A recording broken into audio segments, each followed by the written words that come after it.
Thanks very much. Hi, everybody, and thank you very much for coming. So this is a very big day, and I think it's a really fascinating day for all of the reasons that Dean Dodek talked about. And we've got a really excellent panel of people here who bring some really diverse perspectives to this issue. So we've got people who can talk about the criminal law, we can talk about harm reduction, we can talk about the economics, supply, demand, human resources, employment, a whole bunch of different aspects of this incredibly complex issue.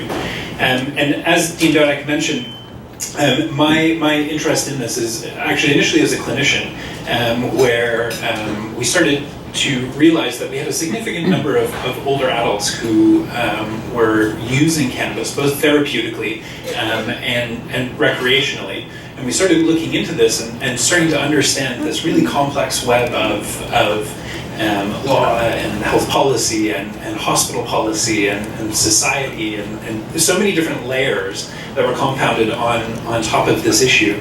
And I think that we're going to get to the heart of some of that tonight. And really the purpose of this evening is to be able to do a deep dive into the health law and policy aspects of cannabis. I'm sure many of you, like me, have either been participating in the media coverage or watching it. There's a ton of stuff that I think we can talk about. We've got Canada Post now that's part of the mix, which I'm not sure anybody saw coming a few weeks ago. So without sort of further ado, I want to do two things. One is that we've got some housekeeping points that I've been asked to relay to you. So first of all, if anybody would like non-alcoholic drink tickets, Giles is your man, right here. See this guy. Number two, he's also standing beside a video camera. He'd like me to tell you that he's going to be filming the panel this evening, but we're not going to be filming the question and answer period. So panelists, you're being recorded. Audience, not so much. Third, we've got food over here, and I guess there's more food coming. So help yourselves, and I'm sure that our staff is also happy to oblige. So without further ado, we're going to turn it over to the panel. The way that we're going to do this is we're going to have the panel speak for sort of 5 to 7 minutes about sort of their views on cannabis legalization and regulation from their various perspectives. And then we're going to jump right into question and answers. I'll give the first round actually to the panel if they want to ask each other any questions. There's a lot of big brains here, and I'm sure there's going to be some really wonderful questions that come out. And then we'll turn it over to you, the audience. And again, please feel free to come up to the mics. I would ask you to make sure, please, that you have a question and not a presentation, because we've got a lot of people here and a lot of things that I think we want to run through. As moderator, it's my job to keep us on track, so I'm going to try and be a bit ruthless with all of this, but I'm sure you've got some great questions. So, without further ado, we're going to start with to get everybody's biographies.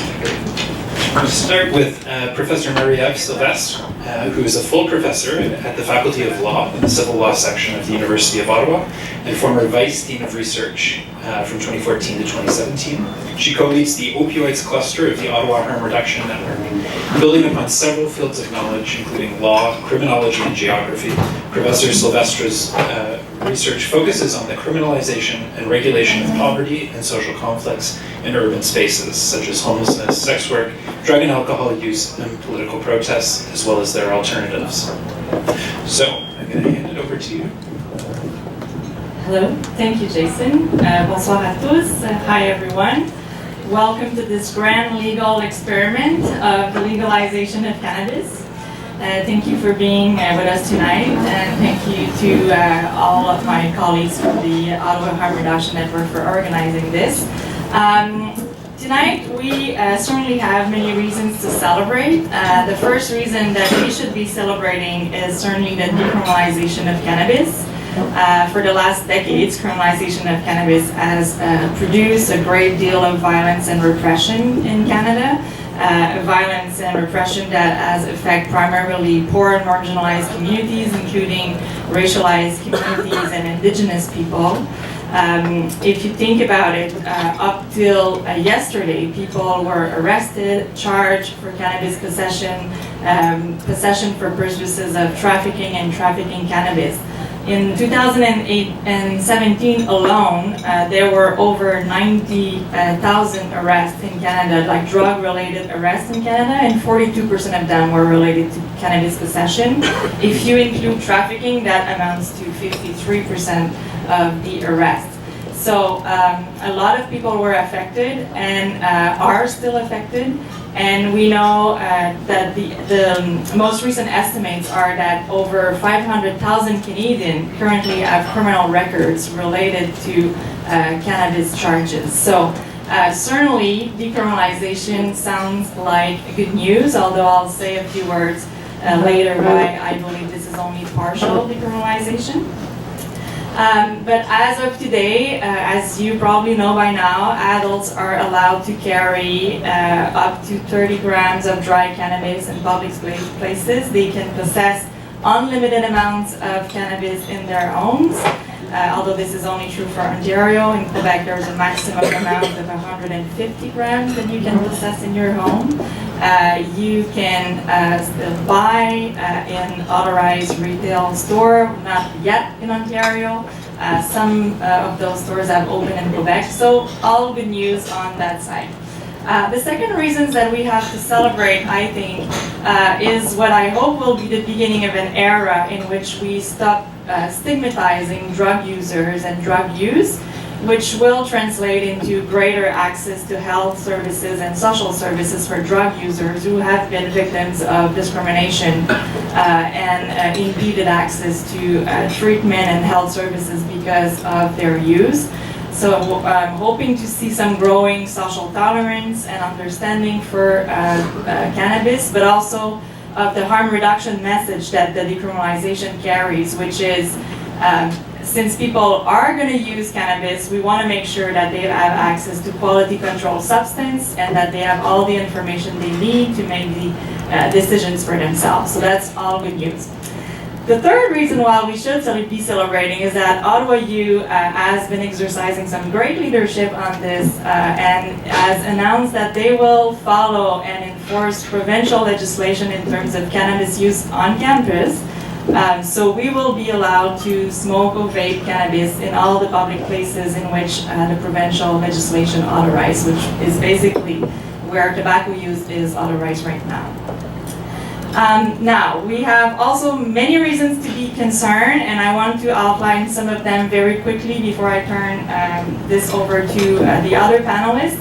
The first reasons to be concerned is that the decriminalization is only partial, so it's still a criminal offense to possess cannabis that we know is of illicit sources.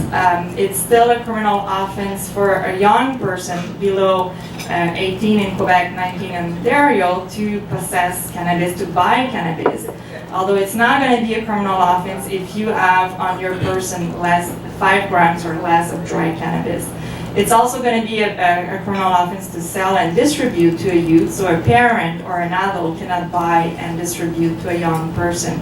And this will actually carry much heavier penalties than it used to be, so that's one reason for concerns. The second reason for concern is that although this government has promised to create an expedited process to suspend criminal records for cannabis-related charges, those records won't be expunged completely. There's not going to be any amnesty. So the records will be suspended according to the Criminal Records Act, but it's not going to be a complete expunge of your past offenses. So that's still a concern for over 500,000 Canadians. And the third and last area of concern is that in reaction to decriminalization, the provinces, the municipalities, the landlords, the employers, as you'll hear at some point, have embarked into a very important exercise of regulation of cannabis, and in particular of the places where we will be able to use. So provinces have adjusted the age limit, They've also limited the places where we will be able to use.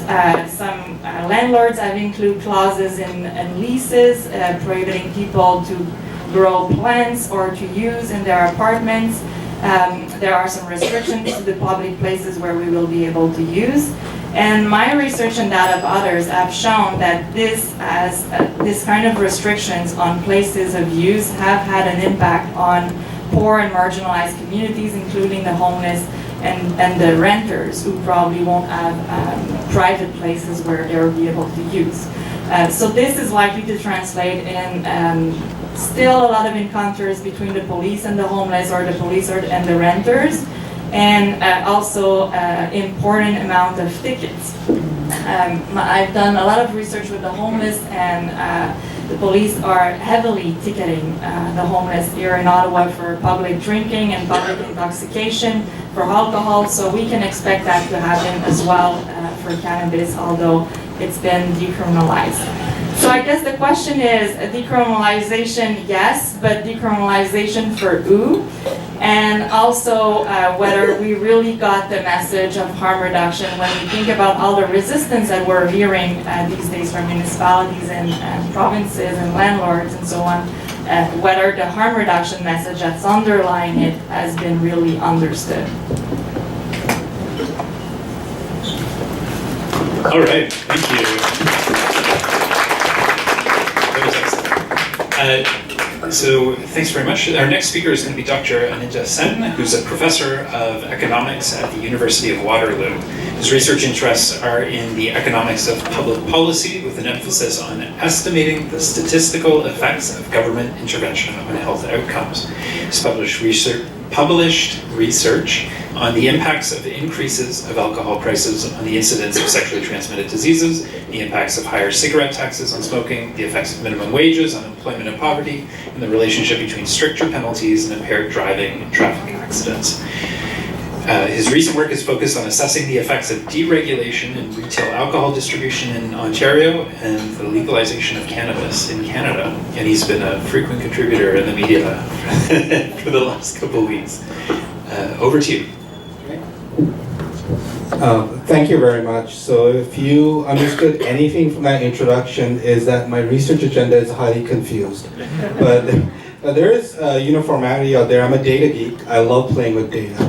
And when I started my research agenda recently on marijuana, what I was looking at as an economist is trying to understand will markets do a good job in allocating products, and what will prices be, and what was the role of the federal government. So kind of briefly, what I'd say is that I think I'd give the federal government a failing grade on some levels. So I think my colleague was pretty nice and optimistic. Since my job as an economist, it's a dismal science to pull everything down now.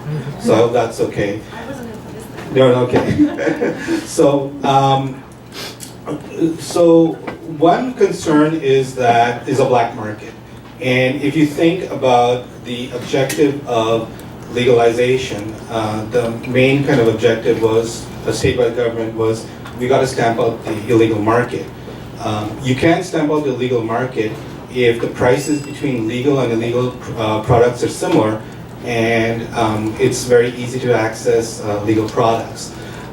So the point being is that why I give the federal government a failing grade is that they did announce legalization, but then they stepped back.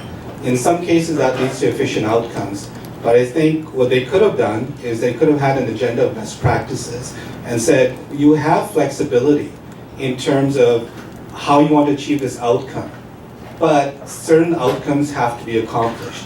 So that way you send a clear signal, but you allow provinces or municipalities the flexibility to achieve it efficiently with the best policy mechanisms they have at hand.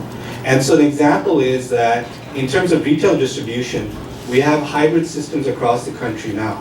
We're not sure on what is the best system, but the point being is that if you look at Ontario, we're 6 months behind in retail access. That's one disaster, I think. So you brought up the point of Canada Post. So think of it this way. If I want my product and I want it quickly, I could go to the website, the Ontario Cannabis Store website, and just a quick poll. How many have you clicked on the website today and checked out the products? I'll go first, I have. Has anyone else? That is a real underestimate of numbers out there. I did it for research purposes. So the point being is that if you look at the prices there, it ranges anything from $7.30 a gram to about $12 a gram or $13, depending on the quality, okay? And that's pretty much the case throughout the country, with the exception of Quebec. Quebec has gone forward, and there are products out there, you can get $5 a gram. Okay, so that sort of makes sense if you want to stamp out the black market. But the question is there enough supply? I bring that up because a lot of my initial research is based on supply adequacy.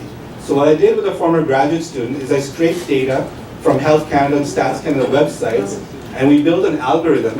And what we predicted 6 months ago is, looking at trends, there won't be enough supply going around in October to fill demand. You might not see it immediately, but you'll see it in a few months. And my understanding is that if you went to the Ontario Cannabis Store website now, you actually see some products shown available already, right?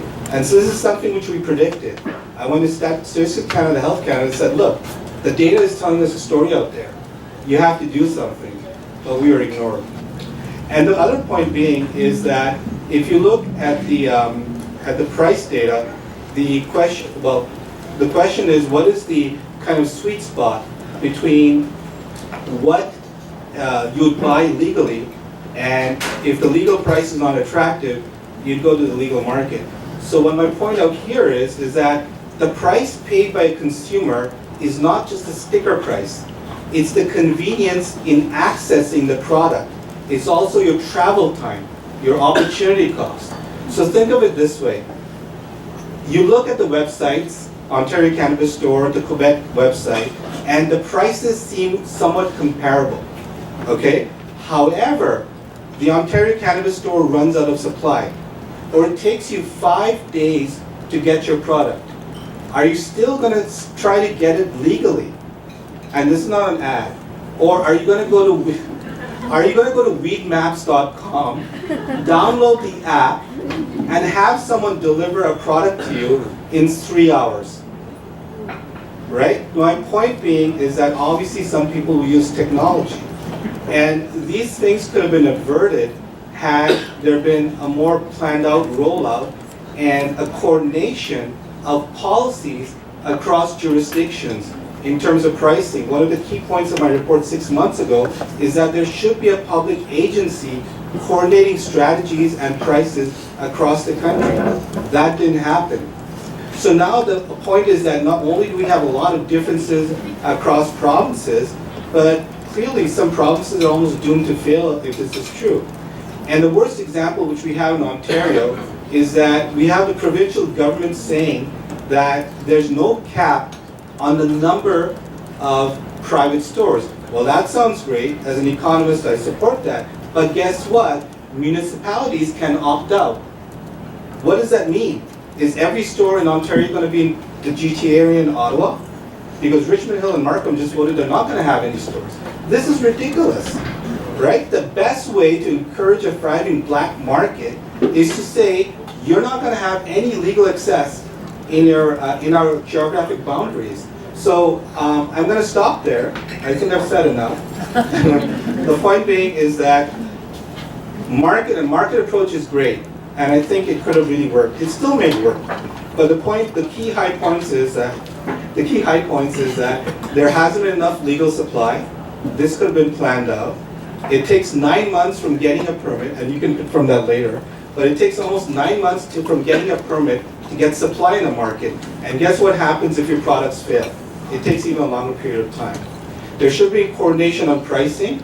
There should have been either good retail access and good online access. So consumers could have been assured that if you place an order, you can get it in 2 days, or there's a store near you. If those things would have been planned and coordinated across provinces, then yes, the black market might have been eliminated. But if anything, my concern is we're going to have the opposite outcome. Legalization with a thriving black market. I hope that's not the case, but we'll find out in a year or so.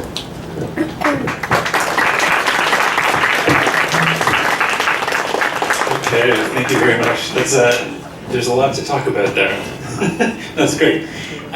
So our next speaker is Karen Paget. Karen joined Pearlie Robertson Hill and McDougall as an associate in the litigation group after completing her articling term with the firm in 2007. Karen was named as a partner in 2018. Karen practices primarily in the area of employment and labor law and also represents clients in contract disputes, defamation, and trade secret cases. She has represented clients at mediation, arbitration, at trial, and on appeals before various courts and administrative tribunals. Over to you. Thank you. So thank you for organizing this event and inviting me to attend. Sorry, can you hear me? Can everyone hear me okay? Great. So I'm just curious to know, has anyone signed up for the cannabis law course in January? It's here. No? A few? Okay, so we will be teaching this 3-week intensive course on cannabis law in January. So at that time, obviously, we'll be able to get into some of these. I think there are 47 on the wait list. Okay, perfect. So we'll be able to get into further detail in that course, certainly. So I've just been asked to talk about how this might affect the workplace. And I think to begin with, first of all, I mean, recreational cannabis is something that certainly employers can restrict the use of during working hours. They can also set policies that, essentially say that you must not appear impaired while at work. So that could affect your consumption immediately prior to attending at work as well. There is, however, a distinction when someone requires cannabis for a medical condition. So if you have a medical prescription to take cannabis, and if it is going to either have to be consumed during work hours or could affect your ability to perform your work safely or without impairment, then of course the employee may have an obligation though to bring that forward, to bring that to the attention of the employer, so that it actually, the employer is then faced with a duty to accommodate your disability to the point of undue hardship. So that requires an individualized assessment of basically your duties and the level of impairment that you may sustain as a result. So it could require a change in your duties. For instance, especially if you're working in a safety-sensitive position, then the employer could reasonably restrict your ability to perform those duties if it could be a risk to your own safety or that of your coworkers. So a lot will depend on the type of workplace, as I said, whether it's a safety-sensitive position or not. And similarly, that may also then impact on the limits that an employer could impose on your off-duty conduct. Okay, so if you are working in a safety-sensitive position where you need to, for instance, use a vehicle, you need to drive from one site to another, or you're working in a factory where there's heavy machinery, that sort of thing, then an employer could impose restrictions on your use of cannabis outside of the work hours. But workplace policies, again, there's certain best practices, certainly. They shouldn't be a zero tolerance base unless they are safety sensitive, but rather carve out the potential exceptions for medical use, and which, as I said, requires an individualized assessment. So that's it for now, but I'll welcome any questions later. Thank you.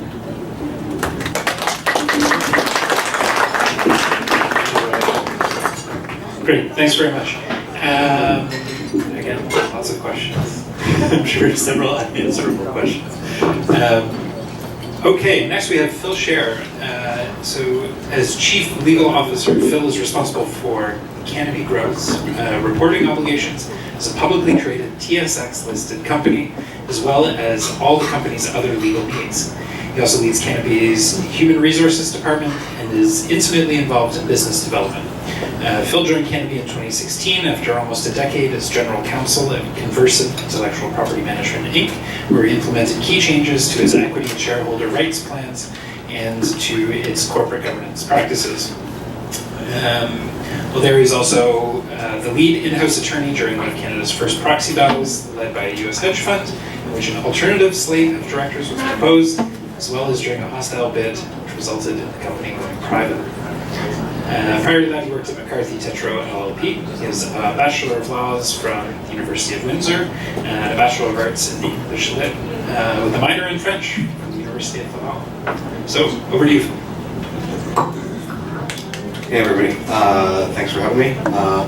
Apologize, kind of cold this morning, so it sound terrible.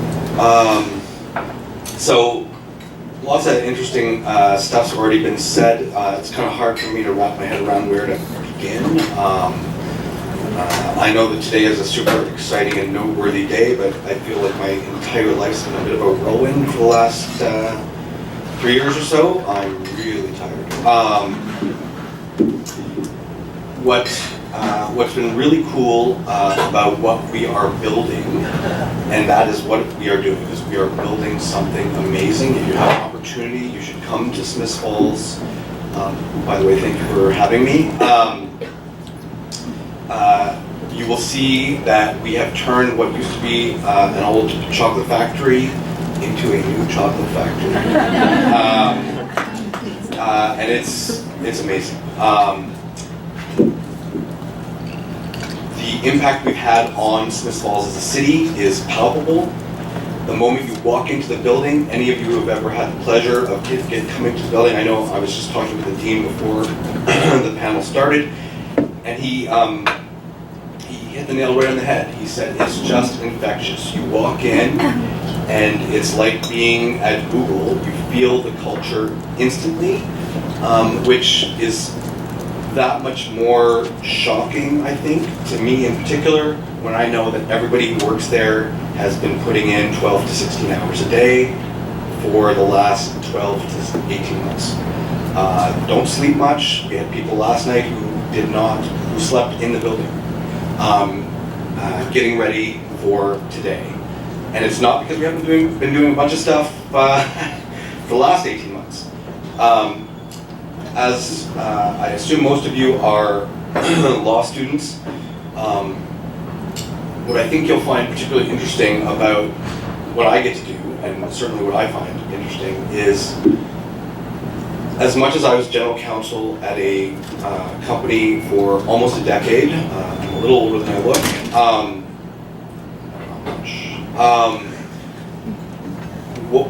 what I never appreciated, even though it was publicly traded, and I did continuous disclosure, and I did M&A, and I did private equity, and all those types of things, is that because of the uniqueness of what we are building, I cannot think of an area of the law we don't do. I have a woman on my team who all she does all day long is read labels, because the Cannabis Act sucks. And so we have had to navigate around, because so many of you might not appreciate this, but the act that just went away, the ACMPR, was actually more liberal in terms of promotion. And so we had these awesome packages, and now they're not so awesome. And do I think that that's a mistake? I do. And sort of to my panelist's point of, is that another reason why the black market may continue to exist in the short term? The fact that edibles and other derivative products are not yet available. So for those people who are already buying those things, and I know you're all lying and you are, those things are not legally available, so will you continue to go elsewhere to get those things? And are some of those things, frankly, better? Now, not better in the respect that, frankly, all these black market guys they don't have Health Canada come into the building every 3 weeks, and they're not checking every lot like that's happening to us, so certainly our product is safer. But would I much rather for argument's sake, have a chocolate. If I don't want to smoke or vape, or like, I mean, by way of example, my wife, who is very accustomed to having a glass of wine or a gin and tonic while she's making dinner, the idea of now smoking a joint, that's not suddenly a thing. Is the notion of having a little square of chocolate though super linear for her? Yeah, sure is. And does she get to the same sort of spot? She does. It's like having a beer that lasts 6 hours, which is super cool. To the point of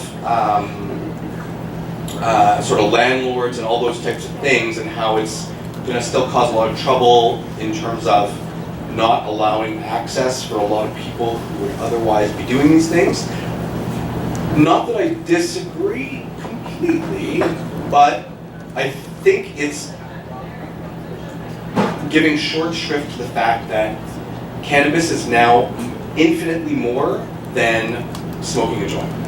So even now, we sell a product that are little soft gels that look like vitamin E, and it doesn't smell, and you can do it in your apartment, and your landlord can't say shit.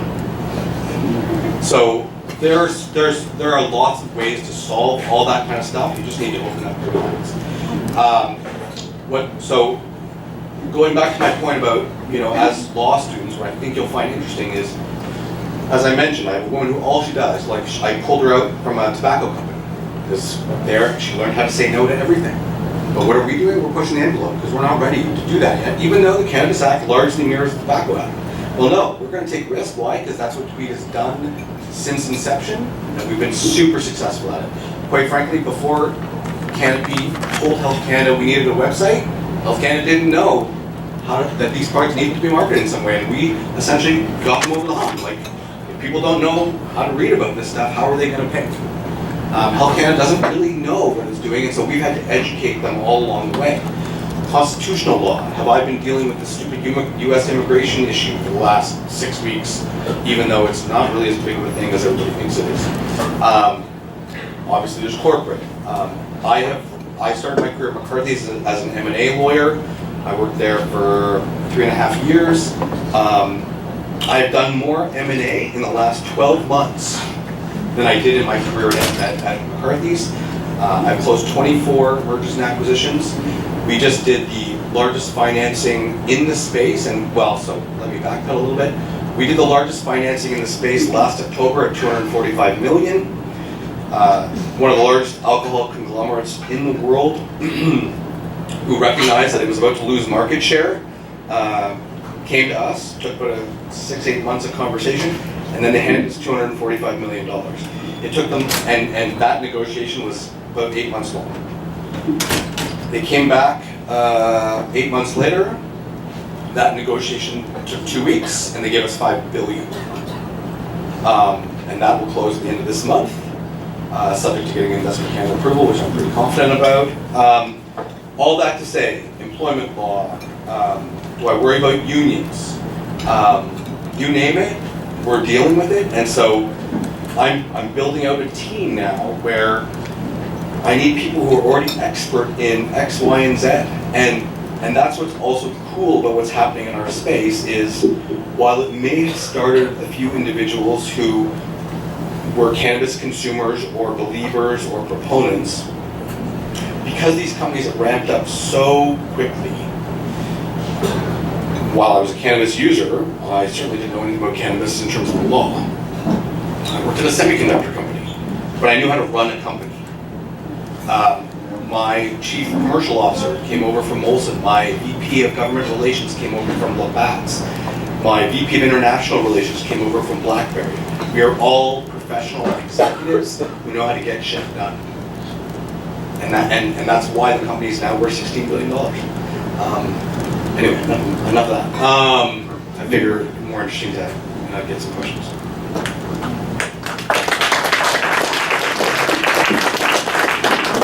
Okay, thanks very much. So that wraps up our presentations from our speakers. So thank you very much, everybody, for your great presentations. You put a lot of really deep issues on the table, I think. So before we head to the audience, Do any of you have any questions for anybody else in the panel, or do you want to react, respond to anything? Yep. Okay. So I'm just curious, like from your perspective, how do you, if you look at the market now, and this is a big question, how could the market be improved just to make sure that you manage to efficiently get product to consumers? There's competition, so consumers have the benefit of lower prices as well as a good product selection. So if there's any policies which come to mind which can be implemented, what would they be? Yeah, so super good question. So I think to the point you made earlier, it certainly would have been helpful if the provinces had sort of been ahead of the curve, because it's not like this was a secret. And so why they were so slow to sort of get organized is a little bit beyond all of us, I think. And you know, Ontario turning the corner just recently, and to be frank, that's not really because Doug Ford's so impressive. It's rather because the Ontario Cannabis Store recognized that it was not ready for brick and mortar. And so, holy crap, we better just do online and let private guys do this because we don't know what the heck we're doing. But I think like anything else, it's a new space, and well, like anything else, I think it's a very unusual thing that we just started a brand new industry, and there's going to be little hiccups along the way. I think having broader selection is already sort of happening. The other issue with that, though, has been that Health Canada has been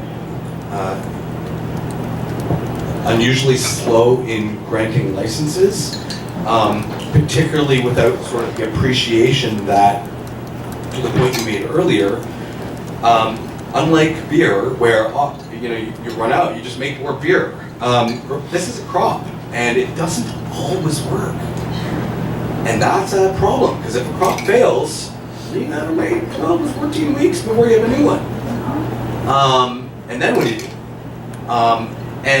And to be honest with you, I think there's going to be bigger shortage issues in the shorter term than people realize, because as much as like a lot of these master growers are people who did it in the past, perhaps illegally, but growing at the scale we are now growing is a different thing, and they're not used to it. They're not used to doing it without cheating with pesticides and other things to keep the crop alive, and so stuff goes wrong, and then there will be even bigger supply issues than people think there are right now. And then I think people will learn as they go, and I think in a year or two, maybe a little longer, things will get better. I was just going to jump in and say that I think one of the reasons why the market may, and I'm not an economist obviously, but one of the reasons why the market may not be working as rationally, or the provinces were not as ready as we thought they would be, is that it's not only an economics question, it's also a moral issue. And I don't think we can deconstruct years and years of stigmatization and criminalization and of thinking that cannabis and drug use is bad for your health, is dangerous, is associated with criminals overnight and within a day. And I think we are facing a lot of resistance and a lot of misinformation. People don't know about cannabis. We're just learning about it. It's fascinating to go on the Ontario Cannabis Store just for the information that's there. Information that was not available unless you were getting into some scientific articles before, medical articles. So getting the information out, like people learning that in some cases cannabis is less harmful than alcohol, that we can prevent some of the health inconvenience and so on, that it can be used as a harm reduction strategy for opiates in some cases. So getting the message out, I think, is also part of the issue. And it's not only And I think that's what we're against when thinking about the provinces and municipalities and landlords resisting. And I mean, we're hearing mayors saying we're just going to ban everything and then we'll see. People just don't know what cannabis is, and they're scared, and they're contributing to fueling fears within the population. Whereas, you know, the other messages should be coming across. And I don't think this government has done a very good job at reaching out and sending the good messages in terms of harm reduction. Great, thanks. Before you jump in, I'm going to let Anita just respond to that. So I'll just be very quick. I think that's an excellent point. And so this is an anecdote. I can't tell you, so this is kind of story time. I'm going to tell stories, right? And so I can't tell you who I had the meeting with, but as director of the Master of Public Service Program at the University of Waterloo, I just had to put it out there. I'm in Ottawa, right? So my grad students are here. But I often meet people at various levels of government to talk policy. So I met a group who was very high up in the Ontario bureaucracy. And they were sort of picking my brains that, well, what model do you think would work for Ontario? And I remember and this is to your point, I said, you know, it's a good idea to, if you want to prevent a black market, to fold in the dispensaries, right? That's one strategy at the retail level. It's not a bad idea. And they looked at me and said, well, what do you mean? You're telling us to reward criminal behavior? So, you know, there is a stigma out there, right? The idea.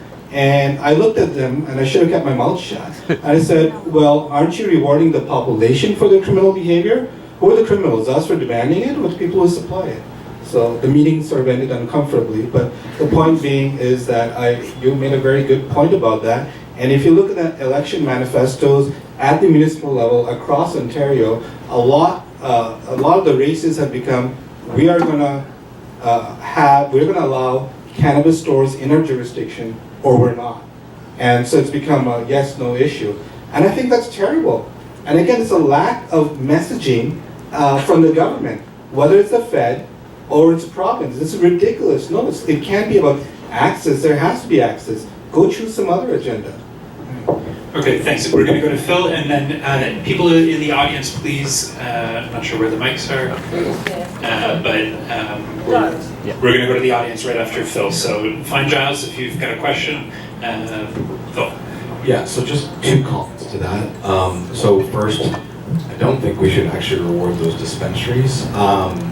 Now, obviously, you know, I work at an LP, so I have a profit margin to handle, but setting that aside, I think it's a bit of a misconception myth that those dispensaries are little mom and pop stores, and that it's, you know, I just grew some stuff and now I'm selling it at my dispensary and it's a family owned thing. Those are almost 90% fueled by the Hells Angels, and that's just factual. But I think the other thing that we should all keep in mind is that as much as we might be sort of slighting the Canadian government and some of the provinces for how it's playing out sort of right now in the shorter or the immediate term, in many respects, I am so proud of what's just happened.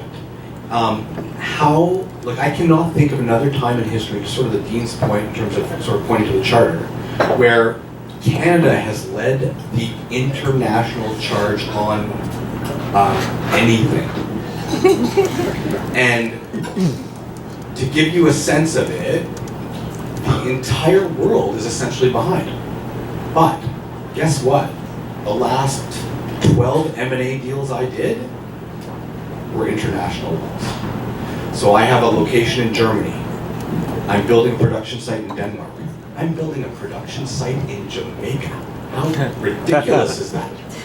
But why? Because they know that if you're a tourist in Jamaica, and we all know why you go to Jamaica and you can self-declare. That's the way the law works there. So you're at the airport, you fill out a card, I'm a medical patient for the next 2 weeks, but now you know where you're sourcing it, and I'm working with the Cannabis Licensing Authority in Jamaica to help them set the rules, to figure out how to test product. Because they don't know how to do that. I'm building a site in Lesotho, South Africa right now. Like, you name it, the world is catching up. And like, people think the Canadian rec market is super exciting, what's happening today. But the international medical market makes this all look like chump change. And that is a real and massive thing. When you think of a place like Germany as an example, where we already have a location,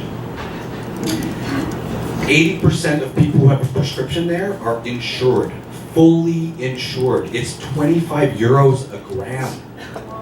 It's massive.